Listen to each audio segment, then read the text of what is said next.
আসসালামু আলাইকুম প্রিয় দর্শক, কেমন আছেন? আপনাদের ভালোবাসার টানেই কিন্তু ছুটে আসছি সেই পাবনা থেকে নাটোর।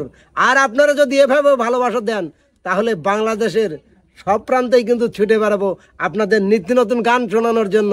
এই যে আজকে আমার পাশে আছে বৃষ্টি, তুমি কিন্তু শোনাবে গান একটা খুব মিষ্টি, কি তাই তো? ঠিক আছে, ঠিক আছে, ধরো।